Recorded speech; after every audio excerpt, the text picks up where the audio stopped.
Hoje vamos falar sobre o melhor setup para o trader iniciante. Se você não é assinante do nosso canal, clica aqui em se inscrever e fique por dentro das melhores notícias do mundo trader e seja um profissional você também. No vídeo de hoje vamos falar do melhor setup, o santo graal do trader iniciante, que é suporte e resistência. Para que você entenda, suporte é exatamente o ponto onde os compradores, os players, acreditam que o preço está barato. Vamos supor que você esteja sentado nesse exato momento e você está assistindo essa aula. O que acontece? O seu suporte pode ser a cadeira que você está sentado. Se tirar a cadeira de você, você vai cair de bumbum no chão. E o próximo suporte será o seu chão, beleza? Se não houvesse a cadeira, se não houvesse o chão, você ia cair ao infinito, né? Ia ser um buraco infinito aí de queda. Então existem pontos importantes ali no book de oferta, eu já vou mostrar para você aqui no gráfico, que nós chamamos de suporte. O que seria a resistência? Se você olhar para cima, você vai olhar o teto. O teto seria uma resistência. Para que você possa romper o teto, você vai ter que ter uma força maior, por causa da lei da física, e no momento que você romper esse teto, vai ter outros tetos. Porque se você está num prédio de vários andares, você vai ter que romper um teto, e depois você vai ter que romper outros tetos, beleza? Então a resistência seria para cima e o suporte seria para baixo. Bem, agora que você teve um conceito básico aí do suporte e resistência, eu vou mostrar um novo conceito básico aqui no gráfico, para que você possa operar da melhor forma possível. Mas antes disso, eu quero te explicar uma coisa. Vou abrir um adendo aqui. 80 a 85% dos rompimentos são falsos. Então grava isso aí, beleza? Porque lá no final dessa aula você vai entender o porquê disso. 80 a 85% dos rompimentos são falsos. Isso quer dizer que, na grande maioria, o mercado vai buscar liquidez ali no suporte ou na resistência, e aí depois ele vai deixar o mercado fluir na tendência natural do mercado. O que seria a tendência natural? Vamos supor que o mercado está numa tendência de alta, então a tendência é que ele faça topos e fundos ascendentes, ok? Topos cada vez maiores e fundos cada vez menores. Se a tendência é de baixa, o mercado vai fazer topos e fundos descendentes, ou seja, topos cada vez menores e fundos cada vez maiores. Eu já vou mostrar aqui no gráfico que você vai entender. Então, se você entende bem sobre essa zona importante ali de suporte e resistência, que nós podemos chamar também de zonas ali de smart money, você pode operar de uma forma adequada e operar como um grande player, principalmente se você tem uma boa gestão de risco, porque não adianta você operar suporte e resistência sem entender sobre gestão de risco. Então vamos aqui para o gráfico para você entender um pouquinho. A primeira coisa que você vai fazer ao traçar as zonas de compra e zonas de venda, que seria suporte e resistência, aqui nessa linha vermelha nós temos a zona de venda, que seria uma resistência. Aqui nós temos uma zona verde, que seria a zona de compra, suporte. Rodrigo, como é que você sabe a zona de compra e a zona de venda? Simples. É o seguinte, a zona de venda, o mercado já tocou algumas vezes aqui. E todas as vezes que o mercado toca, ele cai. Ele não consegue se sustentar acima dessa zona aqui. Então, neste caso aqui, no semanal, o mercado já tocou uma e caiu. Tocou duas e caiu. Tocou três e caiu. Então, aqui está se tornando uma zona importante de resistência. E o que seria suporte? Suporte seria uma zona onde o mercado já tocou algumas vezes e segurou o preço. Então, já tocou uma, subiu. Tocou uma, subiu. Então, zona de suporte são zonas onde os players já compraram alguns momentos ali e o preço não conseguiu ir abaixo daquela zona. No geral, a probabilidade de rejeição em zonas de suporte é acima de 80%. E rejeição em zonas de resistência é acima de 80%. Ora, se você sabe que estatisticamente a grande maioria dos rompimentos são falsos, por que você vai operar rompimento? Você já operou rompimento em algum momento?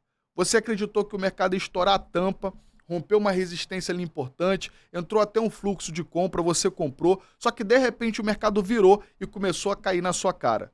Você já fez isso? Se você já fez isso, coloca aqui nos comentários. Eu já fiz várias vezes isso quando eu estava iniciando. E hoje, se eu não tomar cuidado, eu posso deixar a ganância, né, e a ansiedade fazer com que eu entre em times errado, comprando em momentos de rompimento de resistência sem esperar uma confirmação, que é inadequada. Então, o que acontece? Quando o mercado vai buscar a resistência, você precisa esperar o mercado romper essa resistência e confirmar. Já já eu vou explicar como você vai poder confirmar isso. Vai ser o pulo do gato. Para você que assistir esse vídeo até o final, você vai entender mais sobre esse pulo do gato para que você entre na confirmação e não no rompimento no primeiro momento. Porque a maioria dos rompimentos são falsos, é estatístico. 80, 85% dos rompimentos são falsos. Então você não pode operar rompimento. Beleza? Então vamos lá.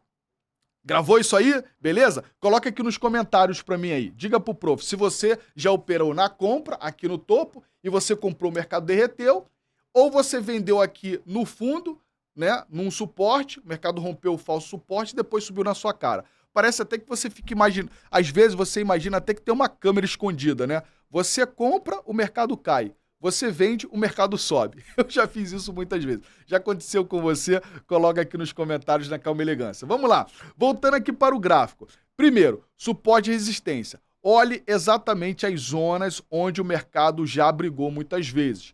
Zona de uma resistência. Quando o mercado rompe e ele confirma que rompeu, essa resistência vira suporte. Grave isso. Por que isso é importante você gravar isso? Porque olha só, vamos pegar esse momento aqui do gráfico semanal. Esse momento aqui do gráfico semanal. O que aconteceu aqui? Nós tínhamos uma resistência aqui, ó. Tá vendo? Nós tínhamos uma resistência aqui. Beleza? Deixa eu mudar aqui a cor, botar vermelhinho. Ó, nós tínhamos uma resistência aqui, tá? O que aconteceu? O mercado tocou uma vez, caiu. Tocou duas, caiu. Só que em determinado ponto, o mercado rompeu isso aqui. Rompeu. E quando o mercado rompe, o que ele faz? Ele rompe para buscar uma nova resistência, não consegue superar a segunda resistência e ele volta para testar a antiga resistência. E quando ele voltou para testar a antiga resistência, o que aconteceu? O mercado segurou essa zona. Então, essa zona de resistência agora virou suporte. Então, grave isso. Zonas de resistências que são rompidas e depois o mercado volta para tocar e respeita essa zona, a gente fala que é suporte, beleza? Então, neste caso aqui, o mercado fez o quê? O mercado voltou para essa zona aqui e ele segurou como suporte, confirmou, beleza. Então, isso aqui agora virou um suporte. Só que agora nós temos uma nova resistência para ser superada, que é essa zona aqui, ok? E outra coisa importante para você entender é que, além do suporte e resistência padrão, nós temos algumas figuras gráficas que correspondem a uma resistência. Por exemplo, linha de tendência de baixa. Essa linha aqui, ó, que está traçada azul, nós chamamos de linha de tendência de baixa. Ok? Deixa eu trocar aqui a cor. Tá? Essa linha aqui laranja, a gente chama de linha de tendência de baixa. Então, o que acontece? Quando o mercado rompe essa linha aqui, essa linha laranja, a probabilidade é que entre um fluxo maior de compra. Só que você traça a LTB numa tendência de tempo gráfico maior, mas a confirmação desse rompimento você pode operar, por exemplo, no diário ou no 4 horas. Aqui eu já estou te dando o pulo do gato. Por quê? Porque se você entrar no semanal, tu pode entrar tarde. Então o que você faz? Você reduz o tempo gráfico. Grave isso. Você vai traçar suporte e resistências, nos tempos gráficos maiores. Então, quando você for traçar suporte e resistência, trabalhe em tempos gráficos maiores e veja exatamente as zonas onde o mercado mais negociou, porque esse ponto é muito provável que haja smart money e haja também zonas de liquidez ali. Então, todas as vezes que o mercado negociou naquela zona, você vai traçar uma linhazinha ali entre um preço e o outro, para que você grave como uma resistência. E, embaixo, zonas onde o mercado já bateu várias vezes, já subiu, bateu, subiu, bateu, subiu, a gente chama de suporte. Traça ali também. No momento que você fez isso, ok, nos tempos gráficos maiores, você vai para um tempo gráfico menor para você esperar a confirmação. Porque se você entrar no semanal, você vai entrar num time muito errado, que você vai esperar uma semana o candle fechar para você entrar. E aí você já pode entrar já lá no final novamente. Então, o correto é você traça o suporte e resistência dos tempos gráficos maiores e quando você vai operar um day trade, você vem no tempo gráfico menor. Volta aqui para o gráfico para você entender. Vamos lá. Eu tracei suporte e resistência no tempo gráfico maior. Beleza. Agora que eu vou para o tempo gráfico maior, eu posso ir para o diário ou para o 4 horas para fazer o meu trade. E olha o que aconteceu aqui no 4 horas, ó. Olha o que aconteceu no 4 horas. Vamos lá. No 4 horas eu sabia que tinha essa linha aqui, e olha só o que aconteceu. O mercado fechou 4 horas acima da linha laranja. Fechar o 4 horas acima da linha laranja me confirma que esse rompimento foi verdadeiro, ok? Então, o que acontece? Quando o mercado fecha o tempo gráfico acima da linha, pode ser uma confirmação de rompimento. Principalmente quando o mercado foi testar um suporte, que nesse caso ele foi buscar aqui suporte, e depois que ele testou o suporte, ele fez topos e fundos ascendentes. No momento que ele faz topos e fundos ascendentes aqui e rompe uma LTB e fecha o 4 horas acima dessa LTB, é muito provável que eu faça um bom trade aqui. Por quê? É só você analisar risco e retorno. O cabra que entrou aqui nessa zona, o stop estava no fundo anterior. Você entrou aqui para estopar aqui, ok? Então você teria um stop mais ou menos de... Deixa eu botar aqui o stop. A gente teria mais ou menos um stop aqui de 5%. Mais ou menos 5%. Agora, se o mercado fosse buscar resistência, o seu alvo seria mais ou menos de 11%. Então você tinha um risco-retorno um pouco maior de 2-1. Então o que aconteceu? Você traçou a resistência no tempo gráfico maior, e depois você vai para um tempo gráfico menor, e aí a partir daí, num tempo gráfico menor, você vai lá e faz a sua operação, beleza? Então, voltando aqui para mim novamente, vamos lá, deixa eu te explicar uma coisa importante aqui, para você gravar. Suporte e resistência, você vai sempre trabalhar em tempos gráficos maiores, beleza? Então, foque em tempo gráfico maior. Depois que você focou em tempo gráfico maior, você vai para um tempo gráfico menor. Outra coisa importante, linha de tendência de baixa também funciona como uma resistência, ok? Resistência. O que seria uma linha de tendência de baixa? É quando o mercado está tocando num ponto aqui e está caindo, ó. O mercado tocou, caiu, fez topos e fundo descendente e formou uma LTB. É uma linha de tendência de baixa. O mercado não conseguiu superar. Ele bateu aqui uma vez, bateu aqui 2 vezes, bateu 3 vezes, bateu 4 vezes e não conseguiu superar. Aqui novamente ele está formando uma LTB. Ou seja, se algum momento, deixa eu trocar aqui essa cor aqui dessa linha. Vamos lá. Se algum momento aqui o mercado superar essa linha laranja, ok? É muito provável que dê um bom trade para buscar novamente a zona de resistência que está aqui. Beleza? Ok? Então é muito provável que o mercado venha buscar a zona de liquidez novamente nessa zona. Quando chegar nessa zona de liquidez aqui, o que eu vou fazer? Eu não vou operar mais comprado, porque numa zona de liquidez, numa resistência, não faz mais sentido comprar. Ou seja, eu tenho que pensar em comprar em zona de suporte. Resistência, eu não penso em comprar.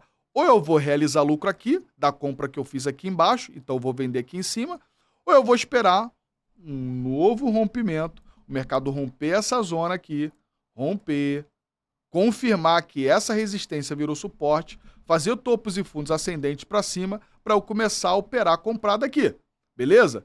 Então, isso aqui que eu estou falando, por mais seja óbvio, é de extrema importância para quem está começando, beleza?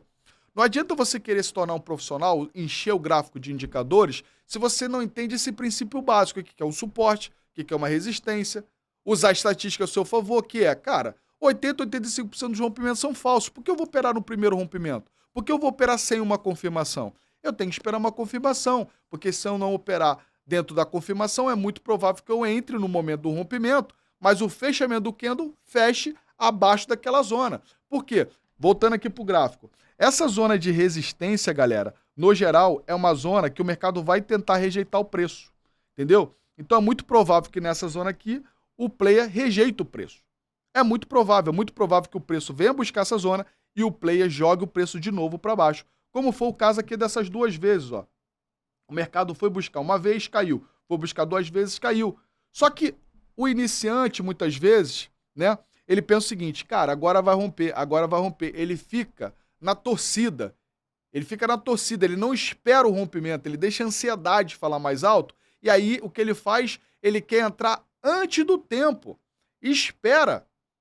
Tira isso da sua cabeça, não, porque eu vou perder a oportunidade, o mercado vai subir, eu vou perder a oportunidade. Calma, porque se houver um rompimento, que vai acontecer? A probabilidade que aquela resistência vai se tornar um novo suporte, o mercado vai fazer topos e fundos ascendentes e você vai operar nesses topos e fundos ascendentes. Então não precisa você ficar preocupado. Quem está operando no tempo curto, de day trade ou swing trade, sempre vai ter oportunidades para fazer trade. Todos os dias, todas as semanas terão oportunidades. Agora, é melhor você operar num timing que seja favorável para você e que a probabilidade, a estatística esteja a seu favor, do que você ficar operando contra a tendência. Voltando aqui para o gráfico. Se você vê uma resistência, não é recomendado operar comprado aqui. E principalmente no primeiro rompimento sem a confirmação. E quando você ver um suporte, cuidado em operar na venda aqui, porque o mercado pode trazer o preço para baixo dessa zona de suporte, que nesse caso aqui é a linha verde, que neste caso, nesse exato momento do BTC 25.000, eu não sei quando que você está assistindo esse vídeo, mas aqui nós temos uma zona importante de suporte que já foi resistência, foi superada e já foi retestada 2 vezes aqui como suporte. Então, todas as vezes que o mercado vier para baixo do 25 e rejeitar o preço abaixo de 25 e voltar para cima do 25, a probabilidade de você fazer uma compra e fazer um bom trade é muito grande. Então, preste atenção, não opere vendido aqui nessa zona e não opere comprado nessa zona de resistência, beleza? Então, vamos aqui, volta aqui para mim, vamos lá, meu querido. Primeiro, antes de eu finalizar aqui e dar o pulo do gato para vocês, se você não é assinante do nosso canal aqui, clica aqui em se inscrever e assine o nosso canal, para que você fique por dentro das melhores notícias do mundo cripto e também para que você possa receber essas aulas, essas mentorias gratuitas para você se tornar um profissional e parar de perder dinheiro e gerar liquidez para os grandes players. Bem, o pulo do gato. O pulo do gato é o seguinte, para que você consiga operar bem suporte e resistência, você precisa operar bem a gestão de risco. E a gestão de risco engloba 3 áreas: gestão emocional, gestão operacional e gestão de carteira. Nos próximos vídeos a gente vai falar um pouquinho mais sobre isso, mas o que eu quero que você entenda é, você não pode operar com mais de 0,5% a 1% da sua banca. Isso quer dizer que uma pessoa que tem R$1.000 para operar hoje não pode fazer operações onde ele esteja usando mais de 5 a 10 reais da banca. Porque se você opera muito alavancado, você não vai ficar confortável nessa operação. E mesmo que você compre num suporte e mesmo que você compre numa resistência, o mercado pode ficar brigando ali durante um bom período até ir a favor do alvo que você espera. Então, se você está com a mão muito grande, você vai ficar numa ansiedade, numa ganância desproporcional. E aí você não vai deixar a operação andar. E aí você vai ficar operando em tempos curtos e a probabilidade de você ficar gerando liquidez para os grandes players, tanto para cima quanto para baixo, é muito grande. Então faça uma boa gestão de risco. Não opere com a mão demasiadamente grande. E cuidado também com a alavancagem. Você que vai operar com criptomoeda, não opere com mais de 5x de alavancagem. Nós vamos falar outras aulas sobre gestão de risco e eu vou explicar um pouquinho melhor sobre isso, tá bom? Então, finalizando aí a aula de hoje, espero que você tenha gostado. Se você não é assinante do nosso canal, se inscreva. E se você curtiu esse vídeo, compartilhe aqui com o seu amigo, se você gostou. Se você odiou esse vídeo, se você não gostou, faça o seguinte, compartilhe esse vídeo aí com o seu inimigo, beleza? Se inscreva aí no canal, dê o seu curtir e nós nos vemos nos próximos vídeos. Valeu!